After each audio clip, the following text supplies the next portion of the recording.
Hi, I'm Heather McLean, editor at SVG Europe. Yesterday, I was lucky enough to catch up with Dean Locke, Director of Broadcast and Media at Formula One.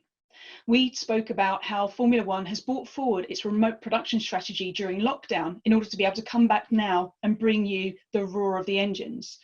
However, please forgive the quality of the connection during this interview.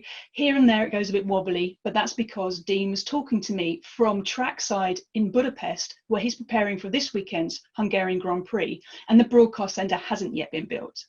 Enjoy. I mean, Formula One's very good at logistics. It's kind of what we do, which is moving huge amounts of equipment and people around the world. So, you know, we felt we were best qualified for it. But it was always going to be a challenge. And I think the biggest challenge was that different regions, different countries were going through different stages of the pandemic. And also, you know, unlike stadium sports, every track is very unique. You know, you have purpose-built tracks. You have tracks in parks like Melbourne. You know, somewhere like Singapore have to start their build 4 or 5 months, you know, in advance, really. So, you know, that's where it was very tricky. We pretty much predicted it would be without fans as well, and how we did that. But yeah, so it was very busy, you know, post Melbourne. Had to make some pretty, you know, quick decisions. You know, freight, the sea freight, the lead time of that is really big. So knowing where we were going, and we made the choice of publishing calendar in parts, as we have done now. So we, you know, we set out for a European return to racing, and then we've added some races to that as we work out the long-term part of that. But like we said, because the pandemic's in different sort of peaks at different places and peaking again, that's what we have to be wary of. So you kind of, so you decided to start on Europe to start back with, just because of the logistics of getting kit there and being able to react a bit faster, basically. Yeah, exactly. And purpose-built circuits, also connectivity, you know, was an important point of that, which we'll probably come to later. But, you know, circuits we knew straight away, the Red Bull Ring in Austria were very keen. It's a good track as well. So we knew we normally get good races there. So that's, you know, part of the decision. And where we could do it, you know, what, flying to Austria, teams could be in charter planes, we could be in planes, but all together. So we weren't relying on sort of commercial travel to that, relatively easy from a logistics point of view. So all of that was part of the process and decision making. Cool. And on remote production, F1, you know, you guys use these cool little pods and fly them around all over the place, the stuff. But how have you evolved your remote production plans during lockdown to make this bit easier? Yeah, hugely. So we, you know, remote production, we had an element of remote, we call it kind of remote operation really, because, you know, we're also involved in timing, data acquisition and everything else. So, you know, not just the production, we call it remote operation. It was on our strategy list over the next year or two to increase that and sort of move towards acquisition at track and all curation of the product being done at our M&T Media and Technical Centre base at Biggin Hill. We will move to that, but instead of, you know, a year's work, we decided to do it in 7 weeks, which, you know, it was an almighty challenge, to be honest, and also in lockdown conditions. So, you know, staff being access to our base to build containers and relook at our infrastructure was pretty challenging. But, you know, as part of the event, as part of the Austrian government allowed a maximum amount of people for the event. So the teams had to trim back on how many people they were bringing, and so did we. So it was, you know, the right option and a good strategy option to bring that whole process forward. And like I said, to go for a remote operation, you know, there's a slight reduction in cameras and things. It's quite a short circuit, Austria anyway, so it's fairly easy to do. We weren't offering services like fan TV and Paddock Club TV and things like that. So it was a good initiative to do it, but yeah, quite a challenge to go from one solution to another overnight or 7 weeks. And when did you start that? Was it when the UK lockdown started? Just after, really. Well, 7 weeks. So first race was what, July 5th. So you know, you're really talking mid-May. We started that, booking connectivity, which is the biggest, you know, hurdle really. Booking the connectivity and then building remote sort of production and operations. So we have a very much smaller technical centre on site, and the main feed, as well as our timing and data acquisition and telemetry, is all done back at our media and technical centre. So fundamentally, actually, at Biggin Hill, it looks like it used to at the track. It's you know, it's set up exactly the same. The production gallery looks very similar, well, exactly like it used to. And then we have some acquisition part to the operation now on site. Short term, we're using an OB truck, so we're producing a track cut from here, but the actual main world feed output and distribution, our whole, you know, distribution process will be, you know, majority of that's from MMTC in Biggin Hill as well. Moving forward in a few races time, we hope to bring a small gallery on site to do the track and some presentation productions and a few other small bits really, you know, but mostly around content gathering. So yeah, so we split that track cut and the main cut apart, and one's done on site, one's done off. But it's gone really well, you know. So Austria 1 was our first go at that. Friday, I won't deny, was a little rocky. And we had a few issues, but you know, it's a long-term team here. They found solutions around that. The engineering, our technical teams found some solutions around that to get us through those first sessions. And from then, it's been pretty good. I sort of described it the other day. We're over tier 1 of problems. We're at tier 2 of problems, and you know, no viewer's ever going to see a tier 2 problem because we can cover it up. But it'd be nice to get through that as well. We just finished our second race in Austria 2 days ago. That went really well, and that was, you know, that was pretty much full remote as well. Yeah, we're happy, and everybody's adjusting to it as well. You know, communication is always the key, isn't it? You know, production meet. I think it was a good time to do it as well, because people were doing a lot of meetings like this over Zoom and Skype and Teams. So actually, production meetings in this format wasn't too different for people. But yeah, we're improving actually, and we're hoping that, you know, we actually start reap benefits in a few weeks where we have more kind of, because we have more infrastructure and things linked to all the edit suites. We were doing all our editing remotely up till here anyway, and some other services, but they're actually all be in one building, and it's just for this acquisition side. So yeah, very happy where it's gone, and like we said, sort of bedding in. Cool. And so at Biggin Hill, do you have your presenters there and all your gallery team there, and or are some of those working from home as well, or how does that work?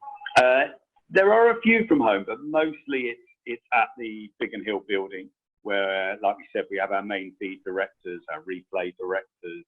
You know, again, that's just on the production side. All our timing operations, things like that, are all there.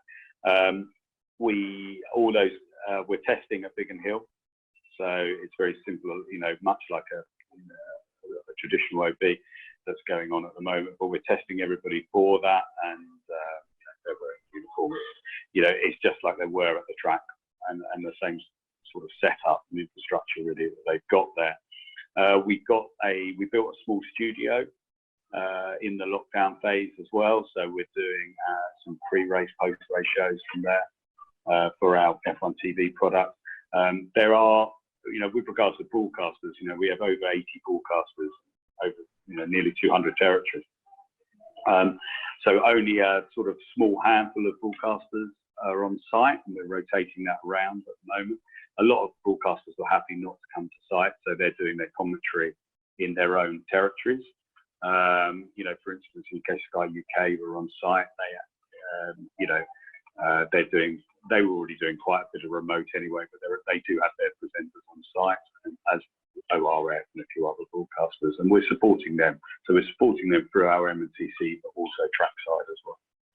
And have you had to implement any staff protocols, you know, like social distancing, COVID testing, isolation? Yeah, very much. I mean, if I start with the track operation, so everybody was double tested before they left. before they got on a plane. And I'm talking from F1 side of things, but it's coherent through teams, broadcasters, you know, a handful of photographers. So firstly, we're all tested before we get on the plane, double tested, you know, for that. We're all isolated in hotels. So in Austria, we had our sort of hotel to ourselves, and most of the teams did exactly the same operation. We're not leaving the hotels, we're eating in the hotels, and we're eating trackside. We're also creating some bubbles. I've spent a lot of time talking about bubbles, which is really protecting ourselves if we had a positive result, like we did in Melbourne. You know, there was one positive result, but that ended up sort of meaning a team can operate. So, you know, if that was to happen, we've sort of got more policies in place to do around that. So we don't have any interaction outside of, you know, firstly, there's an F1 bubble, and we're not interacting with teams for, you know, F1 teams, things like that, or people outside of, you know, our areas and our paddock. But even within F1, we have bubbles. So, you know, the guys filming the pit lane aren't necessarily interacting with the guys that are filming trackside, so that if we do have a positive result, we can isolate that quite quickly, you know, and put that into a quarantine and still operate very effectively. You know, a good example is our pit lane cameramen who would normally go in and out the garage, so that we don't break the bubble with the teams. We're not going in the garage, we're filming from the front of the garage, so we're, you know, keeping social distancing. The obvious one is audio, isn't it? You know, interviews with drivers is done completely different. There's no paddling of mics, there's no handling of mics. You know, it's all the social distance mics and stands. We've asked all the broadcasters to do that exactly the same way. There's everybody has to wear masks, you know, outside in the paddock, the pit lane, and everything else. We now we have screens put up, and elements of the working racks operating, for instance. You know, there's screens in between. Again, mask wearing. You know, there's some things that can't be operated social distance.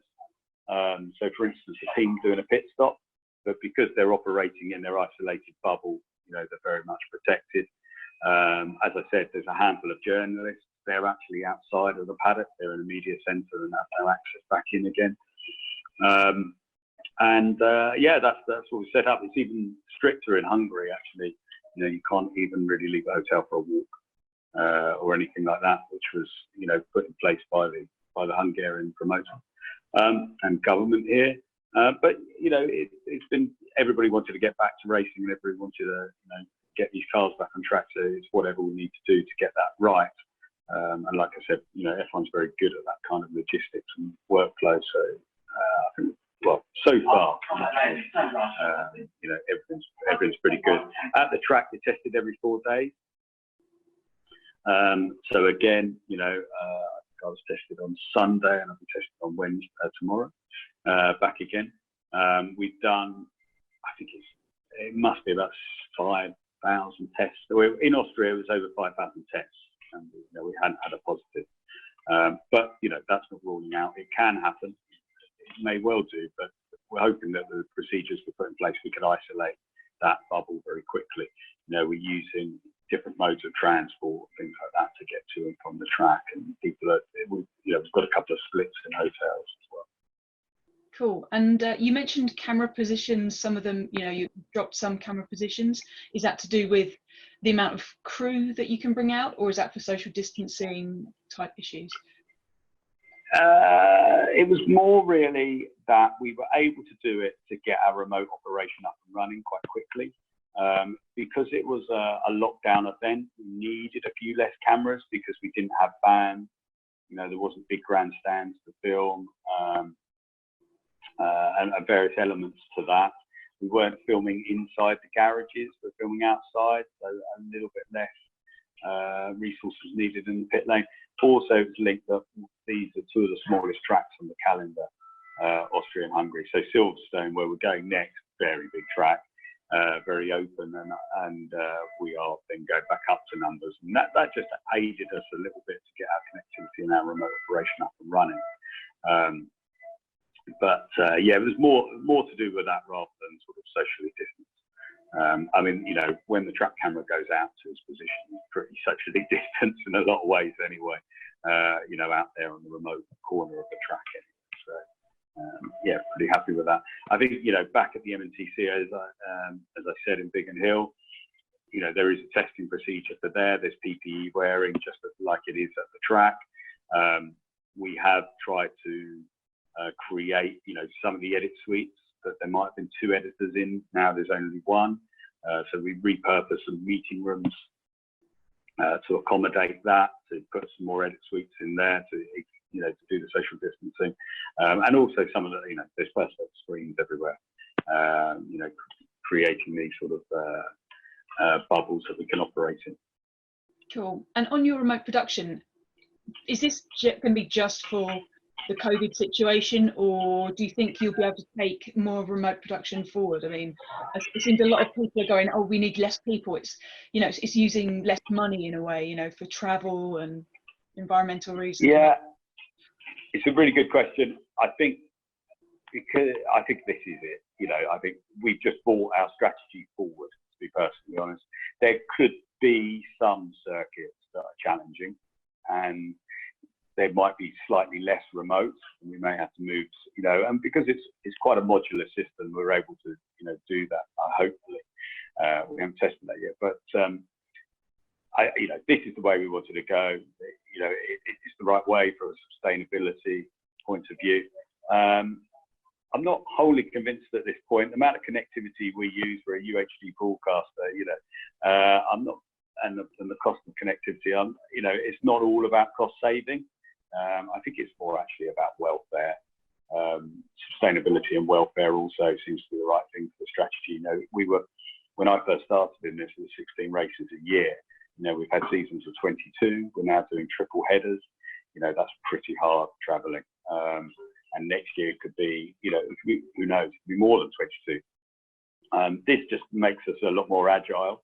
I think there was a, you know, somewhat, you know, Trevor Turner, our team, you know, reported that we were testing some issues on Tuesday after Austria, with, you know, back at MTC, which we've never been able to do before because the broadcast centre would be on the road on trucks.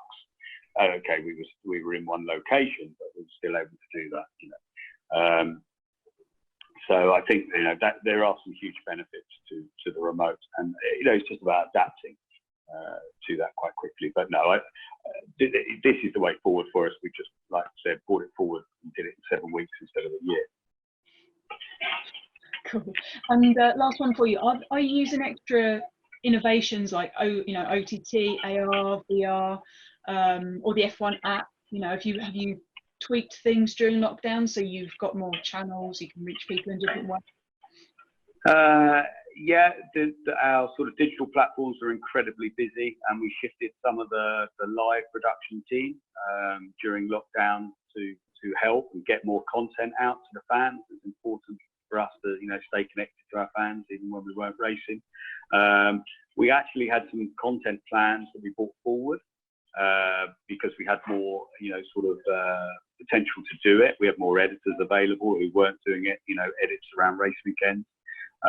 You know, there's a couple of products that we were hoping to do at the end of the year we brought forward, and we were really successful and really pleased with them actually. So yeah, our digital teams were really busy, you know, providing that content. We already had some quite sort of big plans for some of our sort of F1 TV products and you know, F1 apps. So I think we were probably able to help build some of that stuff.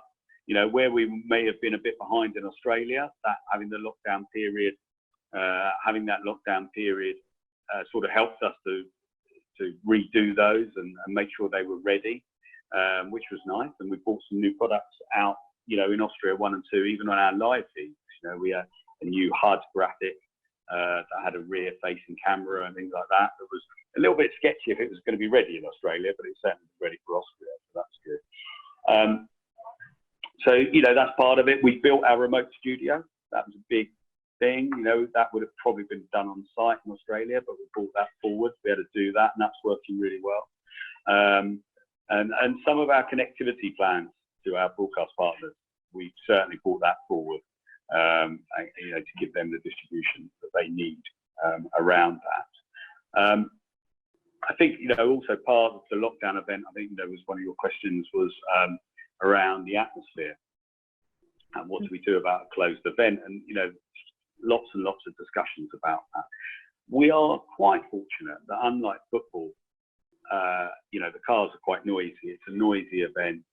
Of course, trackside fans, really give it something extra. But we sort of dialed into key areas, really. The grid is a key atmosphere and sort of ambient area. Post-race, podium, park thermic, and we looked at those areas in particular. Once the cars were going, we had some virtual fans in virtual screens, and we had some flags, and much like a lot of the other organisations were doing, cardboard cutouts. We were doing quite a bit of that, but we can tweak the framing so we're not showing empty grandstands anyway. So that was, so I think once the cars were going, we're okay. And I think we're still playing around with the podium. How best to, which is a very fan-based event. We have a podium that sits up in the, quite high up, looking at the main grandstand. Well, if there's no one in the main grandstand, there's no point doing that. Also, keeping the drivers socially distanced. If they're in their own bubbles, all their team, our press conferences, we had virtual journalists, but we also did them team by team, or social, because they're not supposed to interact. Their own, the driver meetings were done virtually as well as that. So we had to respect the team's bubbles as well.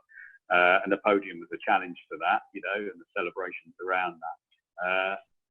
I'm not sure if we've fully got it correct yet, but we're still trying. We've got another go at it this weekend, so that's quite good. But yeah, it was mostly focused. Do we bring in a bit of music? Do we bring in a bit of atmosphere to do with that? We kind of moved away from crowd noise. It wasn't as dependent as it is in football. I've certainly enjoyed it in the football coverage, actually. But we didn't think there was quite a requirement we do. So we sort of looked at the real isolated areas. Even on the grid, the world feed cameras were on the grid, but we were sort of social distance to the drivers. But we gave some of our broadcast partners that were on site, positions front and back, so they could still feel like they were reporting from the event, but without breaking those bubbles, and get that atmosphere to their fans, really. But I think, for the first time ever, we're lucky we weren't at Stadium Sport. I'm normally going, our Stadium Sports are a bit easier to do, but we probably had it a bit easier with atmosphere. Definitely the roar of the engines. Yeah, exactly. Yeah, cool. Okay, that's perfect. Thank you very much, Dean. Pleasure. I'm glad we got this off the ground eventually.